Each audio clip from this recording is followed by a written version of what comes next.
Quero cumprimentar a todos com a paz do Senhor. Eu sou o presbítero Marcelo, congrego na Igreja Evangélica Assembleia de Deus, e aqui temos comentado as lições da nossa Escola Bíblica Dominical, que é ministrada todos os domingos. Tem um comentário aqui no meu canal, a lição de adultos, a Igreja Império do Mal, e também estou comentando aqui a lição de jovens, ficar firme, seja firme, que inclusive é um assunto bastante relacionado, falando também sobre o apóstolo Paulo, Então, você que tem chegado agora no canal, quero te agradecer por a oportunidade de ter acessado aqui o canal, por ter nos dado esse privilégio de poder estar comunicando com você essa lição através deste aparelho. Pedir a você que se inscreva no canal para estar nos ajudando, você que tem chegado agora. Também, se você gostar do vídeo, compartilhe com seus amigos, faça a divulgação para estar nos abençoando, dando o seu like e também ativando o sininho para que você possa estar recebendo as notificações dos vídeos que aqui nós lançamos. Quero convidar você a ficar conosco até o final do vídeo para que possamos juntos estudar essa importante lição que hoje o tema é cultivando a convicção cristã, a lição número 11, que será ministrada no dia 10 de setembro de 2023 em todas as igrejas evangélicas da Assembleia de Deus. Sempre acontece aos domingos de manhã. Você é convidado não só a assistir essa aula aqui, mas também está participando de uma escola dominical na Igreja Evangélica Assembleia de Deus.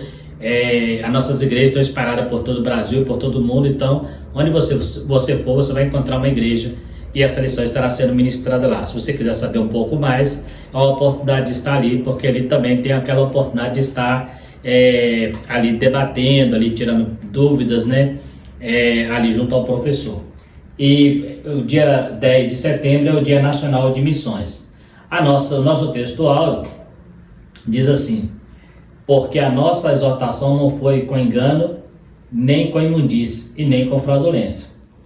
A verdade prática, o cultivo da convicção cristã é importante para a prática da defesa da fé em tempo de adversidade. Então é preciso ter essa convicção para que possamos defender a nossa fé em uma época em que é muito questionado a igreja, a doutrina, o evangelho, devido aos escândalos que têm surgido. Então a gente precisa ter muita convicção para não sermos enganados, por falsos ventos de doutrina, Então, os objetivos da lição é estimular a convicção espiritual dos cristãos a partir da confiança em Deus, compreender a necessidade de uma vida irrepreensível de modo que glorifique a Deus, reconhecer o amor sacrificial de Cristo e o abnegado trabalho, que são essenciais para o crescimento do reino. Então, esses são os objetivos que nós devemos alcançar no ensinamento desta lição. Nossa introdução diz: nesta lição falaremos sobre a convicção cristã em meio a tantas doutrinas falsas que têm surgido em nosso meio e ataque às doutrinas fundamentais da fé cristã. Estudaremos sobre o aspecto espiritual, moral e social que formam a nossa fé cristã, entendendo que, como embaixador do céu, pregamos as doutrinas do reino e não nos curvamos às falsas doutrinas que tentam minar a nossa fé. Então aqui estaremos trabalhando mais ou menos dentro dessa introdução. Quero deixar bem claro aqui que a gente não estou digitalizando a lição, então isso aqui já é o meu comentário, nós tiramos ali. Se você pegar a lição, você vai perceber que a introdução é até um pouco maior. Então eu trouxe ali um resumo para não ficar muito longo o vídeo e também trazer aquilo que realmente cada tópico ali está dizendo, É uma lição que não é muito teológica, dá para você observar que é uma lição muito tranquila, Então é mais fácil até para o professor estar ministrando. Existem lições que são mais complicadas um pouco. Essa não é uma lição muito mais didática do que teológica, Convicção espiritual, poder do Espírito. Interessante que Paulo foi impedido por 2 vezes de pregar na Ásia e na Bitínia, e mesmo assim teve uma visão para ir para a Macedônia, Lá chegando ele prega em Filipos, onde passa por muitas lutas e depois parte para Tessalônica. Em Tessalônica, Paulo afirma ter pregado o evangelho sem demagogia, sendo autêntico, mostrando que era conduzido por Deus e não por mera formalidade ou intelectualismo humano. É interessante que Paulo, quando ele deseja pregar nesses 2 lugares, que é na Ásia e na Bitínia, você vai encontrar lá no capítulo 16, ele dizendo que ele foi impedido pelo Espírito Santo de pregar nesses lugares. Com certeza, o Espírito Santo estava protegendo Paulo de alguma situação. Por outro lado, neste mesmo período, neste mesmo momento, ele tem uma visão, né, um sonho, em visões, ele vê um homem que chama ele para pregar, para ajudá-lo na Macedônia. Então ele entendeu que Deus estava chamando para lá. A gente vê como Paulo tinha convicção da direção do Espírito Santo na vida dele. O Espírito Santo não permitiu que ele fosse pregar na Ásia e na Bitínia, e ele obedeceu prontamente. Mas quando o chama para a Macedônia, também ele obedece. Então era um homem que vivia na direção do Espírito Santo exatamente pela sua convicção do seu chamado, né? E ele teve uma visão para ir para Macedônia, e lá chegando ele prega em Filipos. Em Filipos aconteceu ali a prisão, né, por ele ter curado, né, ter expulsado ali o espírito de uma mulher, e eles prenderam ele por isso. E também ele fez, a Lídia, né, é considerada a primeira convertida, né, melhor dizendo, ali na parte da Europa, né, onde Paulo começa. A cidade de Filipe, ela era a primeira cidade daquele lado da Macedônia. Então Paulo chega em Filipe, e ali ele prega, e logo depois ele parte para Tessalônica, e depois para Bereia. Nós estudamos sobre essa lição anterior, né? De Bereia ele vai para Corinto, e ali ele começa então a sua trajetória naquela região.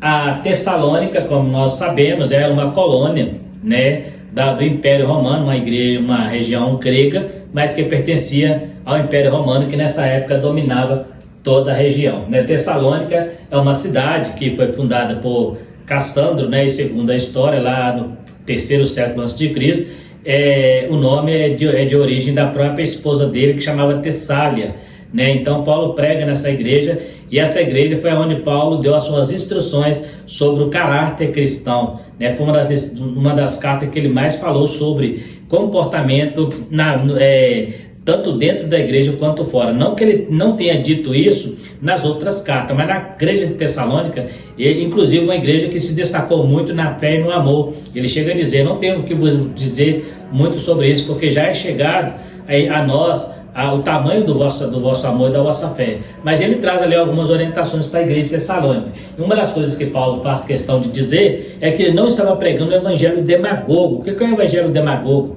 Demagogia é aquela pessoa que prega algo, mas que ele não vive, que ele não pratica. Ele era um palestrante, mas ele não tinha compromisso para fazer aquilo que ensinava, assim como o próprio Jesus, né? A Bíblia diz que as pessoas olhavam para Jesus, e ele era um pregador que não pregava por teoria, mas como quem tem autoridade porque vivia o que fazia, o que pregava, né? Paulo afirma ter pregado o evangelho sem demagogia, e era autêntico, mostrando que era conduzido por Deus e não por mera formalidade ou intelectualismo. Paulo tinha tudo para ser um grande teólogo, né? E ele era um grande teólogo, ele tinha tudo para usar a sua teologia, para esnobar ali o seu conhecimento, mas ele preferiu ficar com a pregação simples do evangelho, né? Uma grande lição para nós. Muitas vezes a gente vê nos púlpitos das igrejas pastores que vão pregar, eles querem mostrar muito intelectualismo, né? E aí usam palavras que até o público às vezes nem entende. Ele quer demonstrar ali, e aquela parte que é o espiritual fica a desejar. Não quer dizer que não possam andar junto, mas tem que haver equilíbrio, né? A gente tem que pregar de acordo com o nosso público. Não adianta eu querer chegar numa igreja onde as pessoas não sabem nem ler, né? A maioria não tem uma boa leitura, eu querer falar palavras que eles não entendem, querer esnobar, exibir meu conhecimento. E muitas vezes, nesse exibir conhecimento, a verdadeira mensagem fica de fora. Então a gente precisa ter esse cuidado, porque o principal alvo de uma pregação é alcançar o coração do pecador, e principalmente da maneira que ele entenda o que está sendo pregado, né? Então ele era muito autêntico, ele fala conduzido por Deus e não por mero formalismo. Ele não fazia só por obrigação, ele tinha um dever, ele sentia o prazer de fazer aquilo, fazia parte da vida do apóstolo Paulo, a pregação do evangelho. Confiança em Deus. Em Filipos, Paulo e Silas foram gravemente açoitados e presos por ter feito sinais, sendo libertados milagrosamente da prisão. Diante disso, ele afirma que mesmo sendo insultados, foram ousados na pregação aos Tessalonicenses, né?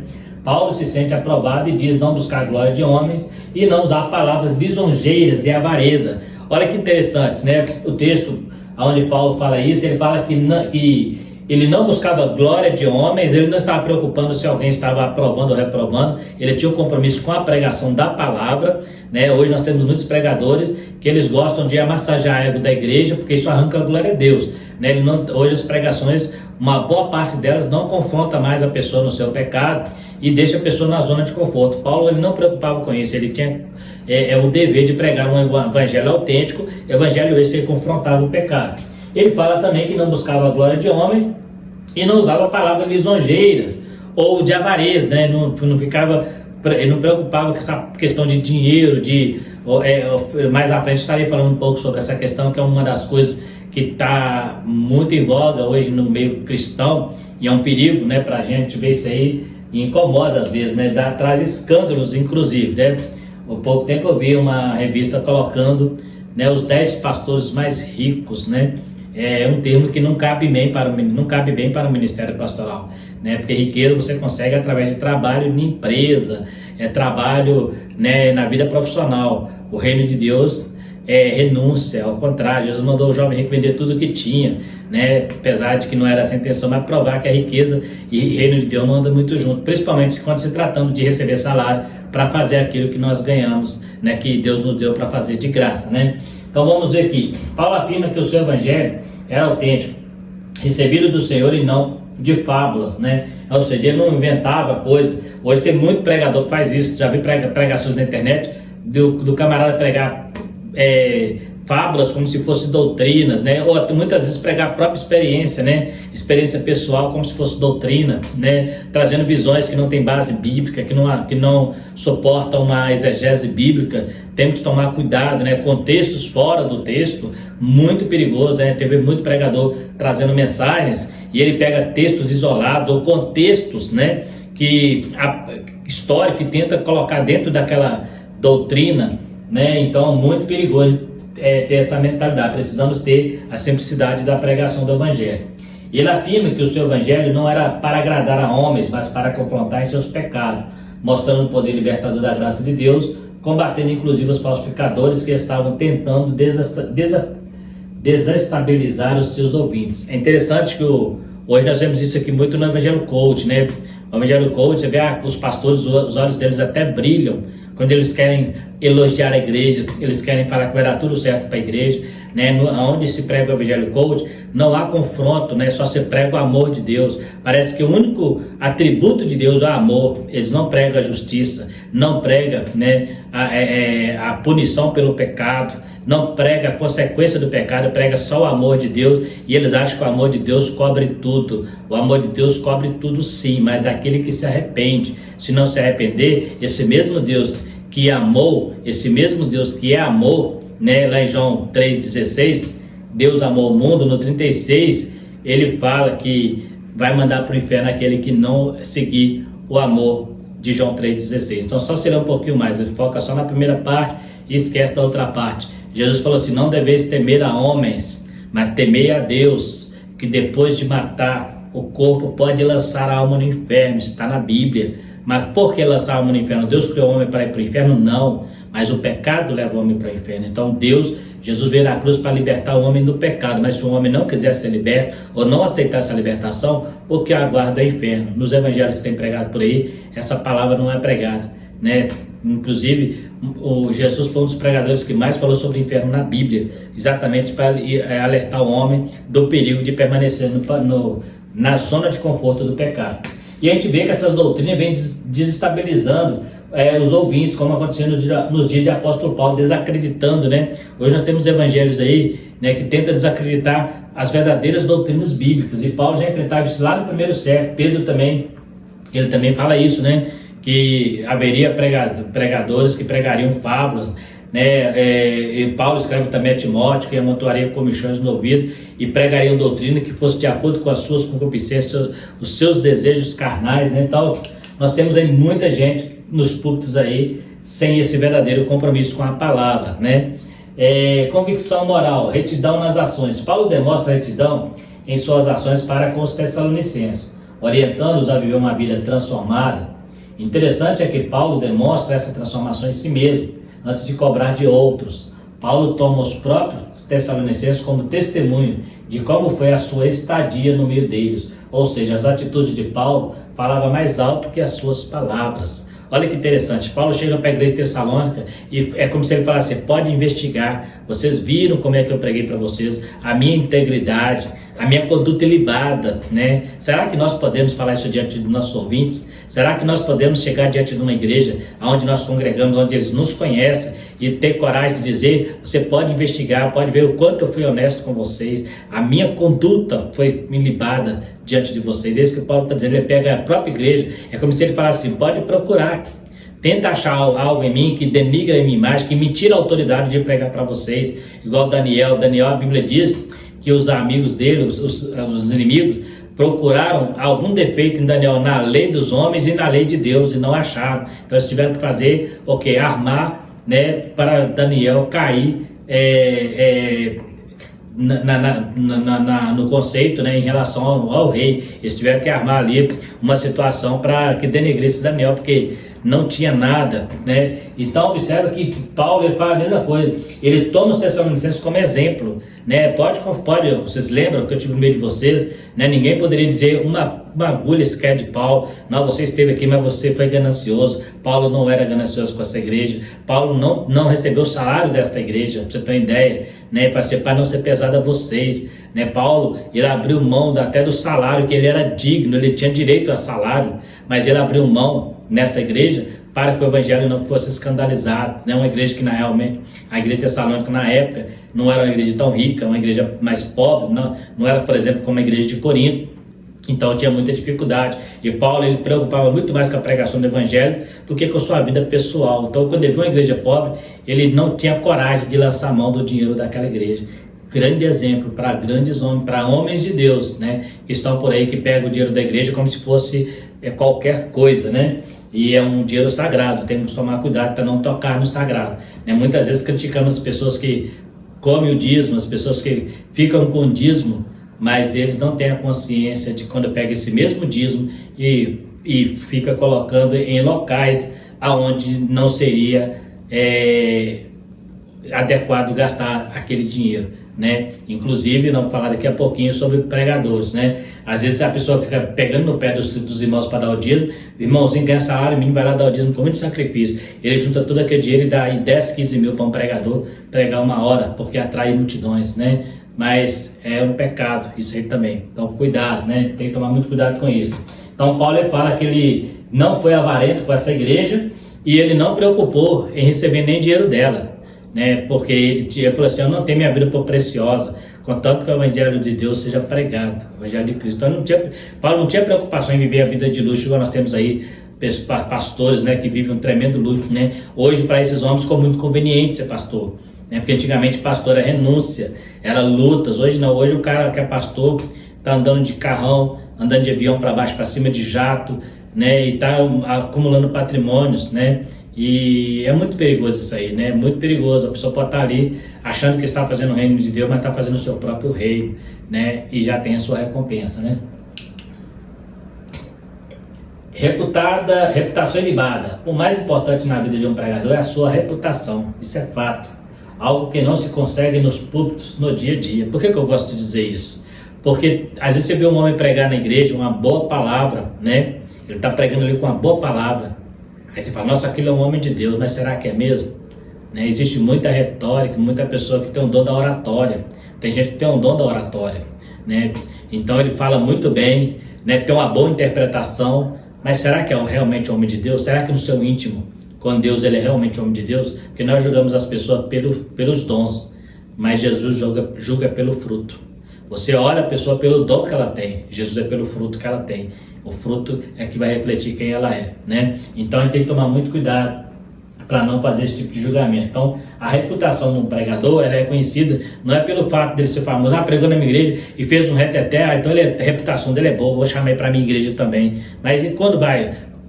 Quantos pastores nós conhecemos aí da internet que outrora eram homens que a igreja tinha uma boa visão dele e caíram no escândalo pouco tempo, né? Não vou citar nome aqui, mas tem um pastor aí que chegou a afirmar que ele pregou em alguns púlpitos sobre efeito de cocaína, né? Então ele mesmo diz isso no testemunho dele. Então presta atenção, né? E era um homem que era taxado como um grande homem de Deus, né? E voltou a pregar, né? Arrependeu e tal, voltou a pregar. Mas imagina, a reputação dele fica manchada. E ele afirmar que subiu no púlpito, né? No púlpito de uma igreja sobre efeito de cocaína. Onde estão os profetas que gostam de profetizar? Onde estão aquelas pessoas que têm um dom da revelação, que ficam revelando a vida dos outros e não revelam uma coisa dessa? Ele mesmo teve que se entregar, teve que, através de investigação, né, descobrir na vida deste homem. E sim, tem outros aí, né? Mas não é o nosso foco aqui falar mal de ninguém, só estou mostrando que esse tipo de escândalo atrapalha a pregação do evangelho.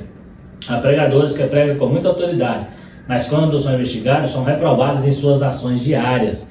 né? Muitos não passam no crivo como Daniel na corte. É muito triste quando vemos escândalo de pessoas que se dizem grandes homens de Deus. Então é muito perigoso, né? Por que a gente está dizendo isso? Porque quando você vai pregar o Evangelho, hoje uma das maiores dificuldades de se falar do Evangelho é porque as pessoas têm uma visão negativa da igreja, principalmente dos pastores, porque a mídia está cheia de pastores podres de ricos, né? Com patrimônios e absurdos, né? Que nunca conseguiria num trabalho normal, talvez nem numa empresa, conseguindo isso às custas da fé dos irmãos. Então, quando você vai pregar o Evangelho, as pessoas já têm aquele medo, né? Está querendo chamar para a minha igreja para pegar o meu dinheiro, né? E a gente sabe que não é toda igreja que é assim, mas tem aquelas que infelizmente tem essa visão e na mídia está aí os escândalos, né? Hoje em dia a internet, com o avanço da internet, ficou muito mais fácil para ficar exposto, né? Hoje nós temos site de pastores que eu até não acho conveniente, porque o cara se diz pastor e ele fica fazendo fuxico, ele fica pegando o podre desses pastores e lançando no seu canal para ganhar visualizações. Só que ele esquece de um detalhe: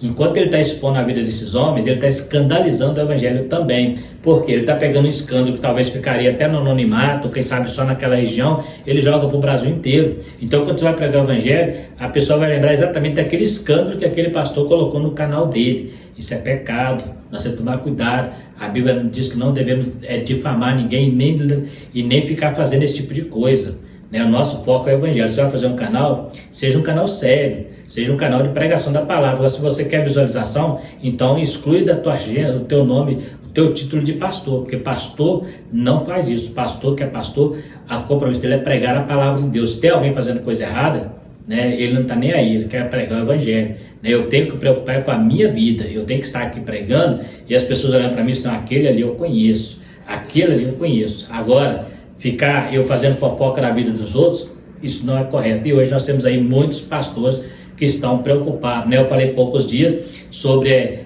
aquela pregadora, né, Vitória Souza, parece que os pastores caíram em cima dela, preocupados, né? E na verdade está até promovendo ela, porque ela está ficando mais famosa ainda devido às polêmicas que estão em cima dela, né? Os pastores detonando ela por causa do Evangelho que ela prega. Gente, qual sentido tem eu ficar preocupando com uma pregação dessa? O que eu vou ganhar ficar batendo de frente com uma pessoa dessa? Enquanto tem muitas almas para ouvir a palavra de Deus, eu estou preocupando com uma pessoa que está falando: mas ela está disseminando uma doutrina falsa. Está, porque as pessoas que estão ouvindo não são pessoas convertidas de verdade. Porque quando você é convertido de verdade e conhece a palavra, não cai no engano dessas pessoas. Então, ela já tem o público dela, mas o nosso público é ganhar as almas, né? Então, não tem que ficar preocupando, batendo de frente com essa pessoa, até porque não vai mudar. Não adianta eu ficar falando, não vai mudar nada, vai continuar a mesma coisa. Então, se você é pastor, se você é homem de Deus, quer pregar a palavra de Deus, pregue e não olhe. Jesus, ele não preocupava com o fariseu, ele preocupava em pregar. Ele só preocupava com o fariseu quando os fariseus o confrontavam. Mas tirando isso aí, ele continuava pregando o Evangelho e deixava os fariseus para lá. Por quê? Os fariseus conheciam a verdade e ele chegou até a orientar: obedecer tudo que eles vos ensinaram, porque eles estão na cadeira de Moisés, só não faz o que eles fazem. Então, se Jesus até falou, eles falam a verdade, só não praticam, né? Então, não faz o que eles falam, mas ouve o que eles dizem, porque estão na cadeira de Moisés, ensinavam a lei. Então, observe que é interessante, que a gente precisa ter esse cuidado, né? Se eu sou um pregador da palavra de Deus, eu tenho que preocupar com a minha reputação. Se tem um pastor do meu lado, um irmão que está dando escândalo, ele vai dar conta disso a Deus. Se eu puder falar com ele no pessoal, conversar com ele, beleza, mas eu vou expor ele. Quando eu exponho esse tipo de pessoa, eu tenho pessoas na internet, por exemplo, que não são cristãos e resolvem ouvir, né, assistir esses canais. Aí o que ele faz? Ele começa a achar que todo pastor é igual, que todo pastor é ladrão, que todo pastor tem enriquecimento ilícito, né? E aí, quando você convida essa pessoa para a igreja, ele tem essa visão da igreja. Por quê? Porque esses fofoqueiros da internet levou essa imagem lá para fora, né? E acha que está... eu estou com visualizações, né? Poucos dias eu vi um que falou, agradecendo que tem 1 milhão de inscritos, 1 milhão de pessoas que gostam de fofoca, né? Então, é muito perigoso. E é muito triste quando nós vemos escândalos de pessoas que se dizem grandes homens de Deus. Não quer dizer que o homem de Deus não tenha falhas. Não quer dizer que o homem de Deus não peque. Todos nós pecamos. O que a Bíblia nos orienta é confessar o nosso pecado, né? Não é tentar cobri-lo igual alguns fazem e depois cai na mídia, né? Mas errar, todo mundo erra. Só que o erro na sua vida, na nossa vida, não pode ser uma rotina. Tem que ser um acidente, né? Então, eu não posso tentar me conformar em estar errado. Eu preciso, o pecado na minha vida não pode ser uma zona de conforto, tem que ser uma coisa que, inclusive, se eu não tiver em condição, não deveria nem estar pregando, deveria consertar minha vida primeiro, para depois eu subir num pouco com a vida, uma conduta ilibada, como o apóstolo Paulo fazia, né? Convicção social. Outra coisa importante aqui é o bem-estar, né? Que a igreja, é bem-estar comum. O papel da igreja, além de pregar o evangelho, levar o bem-estar comum à sociedade. A igreja deve se preocupar com a vida social, principalmente dos seus membros, né? Então isso faz parte lá da igreja do primeiro século, né? A pobreza estava imperando e ali as pessoas estavam preocupadas em ajudar, em auxiliar, né? Hoje nós estamos deixando muitas coisas que a igreja primitiva fazia a cargo do Estado, né? Então assim, hoje eles fazem um colégio, vai lá, o colégio é cristão, mas você vai lá, você paga mais caro do que um colégio comum, porque o filho de um pobre cristão não pode estudar lá, né? E aquele colégio foi construído com o dízimo da igreja, aqueles professores são bancados no início com o dízimo da igreja. Aí quando você vai pôr o seu filho lá, você está pagando mais caro que uma escola particular lá fora. Aí fala que é professores cristãos, tem sempre, conheço o caso de colégio, de pastores, né, de escolas cristãs, em que professores que estão lá não são cristãos. Então é muito perigoso eu estar pegando dinheiro sagrado e colocando ali com aquela intenção de que estou preocupando com a vida social, com a educação, mas na verdade é tudo fonte de dinheiro, é dinheiro fazendo dinheiro, né? E a igreja se tornou uma empresa, né? Em algumas situações a igreja virou empresa. Principalmente os seus membros. Através da igreja, a paz verdadeira é promovida na sociedade. A maioria dos problemas sociais no mundo é a consequência do pecado. A igreja não só deve levar a paz, mas também ser pacificadora, não se envolvendo em coisas que não promovam o reino de Deus. Eu gosto disso aqui porque é questão de ser pacificador, porque nós não temos que viver só em paz, nós precisamos ser pacificadores. O que é uma igreja pacificadora? Uma igreja que não envolve em conflitos que não levam a lugar nenhum, né? Volto a dizer, pouco tempo nós tivemos um problema lá no palácio, lá, né, na esplanada dos ministérios, onde muitas pessoas invadiram ali usando o nome de igreja. Aquilo não é igreja, aquilo não é a igreja do Senhor. A igreja do Senhor é pacificadora, ela ora pelas autoridades. Se as autoridades não estão de acordo com a igreja, o mundo não está de acordo com a igreja. Se as autoridades não respeitam a igreja, o mundo não respeita a igreja. Se as autoridades não abaixam a cabeça para a igreja, o mundo não baixa a cabeça para a igreja. Mas a igreja sempre vai estar de cabeça erguida, combatendo o pecado. Então nosso papel é promover a paz, não é entrar em brigas políticas, em briga de quem é o melhor, né? O melhor é Cristo, sempre, que nunca falhou e não falhará. E a nossa pátria é os céus. Eu devo exercer sim o meu direito de cidadania, mas com sabedoria, com humildade e, acima de tudo, entender que eu sou um cidadão dos céus. Então eu sou um pacificador. Então, se eu entrar numa situação, num debate político, onde eu vejo que os ânimos estão exaltados por causa do político A e político B, a igreja tem que estar fora disso, porque a igreja é pacificadora, porque no final, independente do partido que a pessoa está seguindo, ele é servo de Deus também, né? Alguém chega até a dizer que quem votou no fulano de tal não é crente. Você não pode fazer esse tipo de julgamento, porque é problema político. Político administra país, mas quem administra a igreja é o Espírito Santo, não é a política do país. Igual eu falei, pode colocar um presidente lá cheio do Espírito Santo lá para dirigir o país, que o país vai continuar do jeito que está, porque a igreja não veio para mudar o país, veio para mudar as pessoas que estão lá. Mas o mundo jaz no maligno. Mas eles não concordam com o conceito de família. Quando foi que o mundo foi a favor da família? Quando foi? Nunca. Desde do início dos primórdios. Olha lá, Sodoma e Gomorra. Eles queriam destruir a casa de Ló só por causa dos homens. O homossexualismo já estava lá, né? Nos imperadores lá romanos, né? Eles tinham harém de homens. Os imperadores eram homossexuais, alguns deles. Então a imoralidade no tempo de Paulo era muito grande. No período do rei de Nero era muito grande. Aí, se você pegar a história de Roma, você vai ver o quanto que esse pessoal era impuro, e você vai, em momento algum, você vai ver Paulo orando para Deus matar o presidente, matar o imperador. Muito pelo contrário, ele vai falar: orai pelas autoridades, que elas são constituídas por Deus. Ele não falou as melhores, ele não falou que aquela que é do lado da igreja é constituída por Deus. Toda autoridade, independente dela estar a favor da igreja ou não, ela é constituída por Deus, que Deus é que controla. Do Senhor é a terra e a sua plenitude, o mundo e os que neles habitam. Deus nunca perdeu o controle da humanidade. Grave isso. Ah, mas tem um presidente lá que não foi a igreja que colocou. Tudo bem que não foi a igreja, mas foi Deus. Ah, mas ele não concorda com a igreja, mas Deus colocou ele lá. Deus nunca perdeu o controle. Observa que Nabucodonosor falou que se declarou Deus, o que Deus fez? Mandou ele comer capim. A hora que Deus quiser dar um basta, ele dá. Tem gente preocupada com as afrontas, né? Ah, você viu a afronta? Agora lançaram agora um clipe que imitando ali a mesa da Santa Ceia e com um comportamento ali meio duvidoso, né? E já tem pastores ali mostrando, pedir as primas, a conta vai vir. Isso é normal para o mundo. Isso aí, Deus está rindo disso.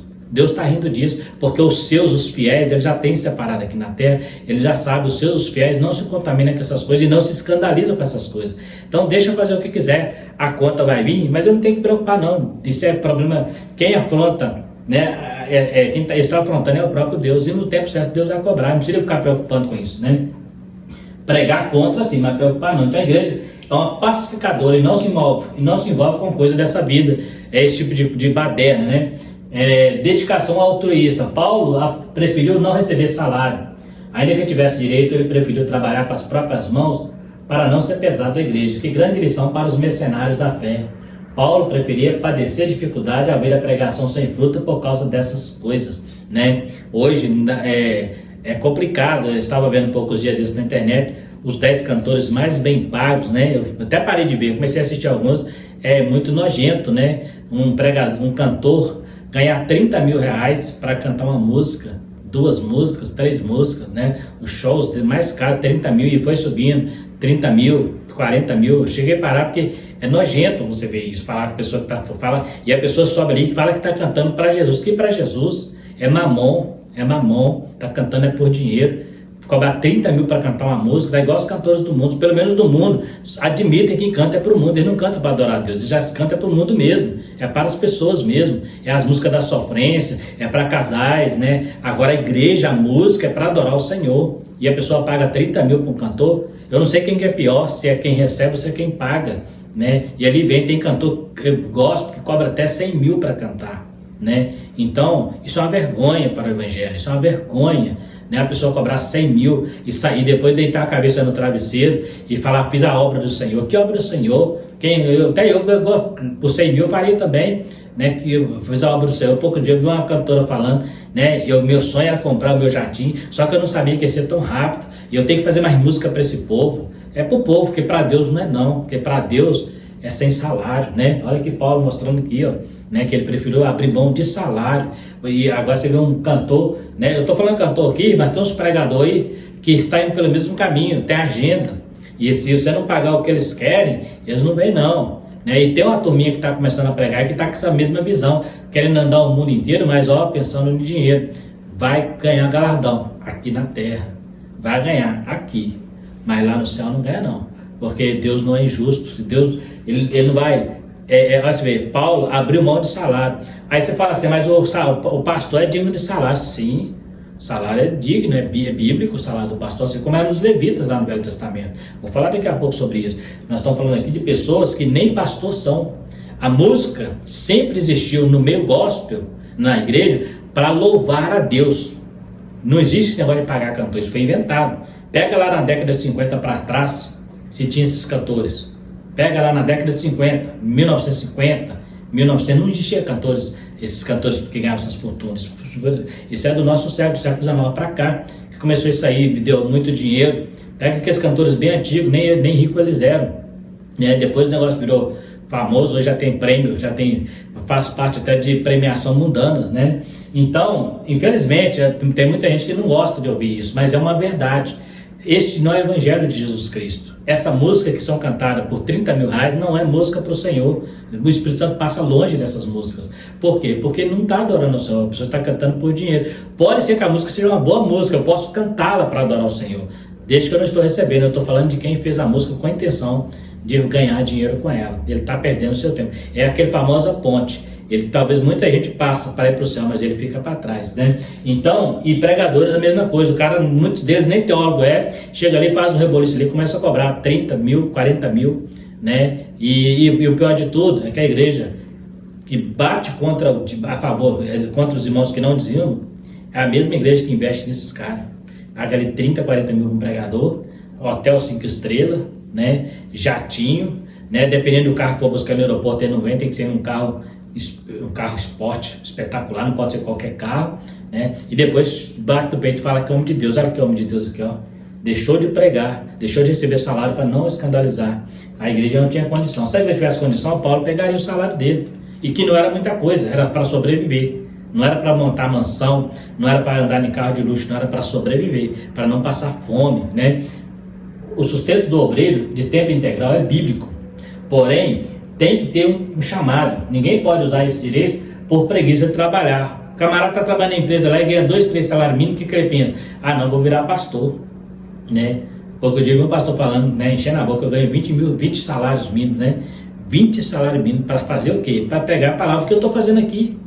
Né? Ele faz o mesmo que eu estou fazendo. Ele ganha 20 salários mínimos, né? Para cuidar de pessoas, que deve ser de graça.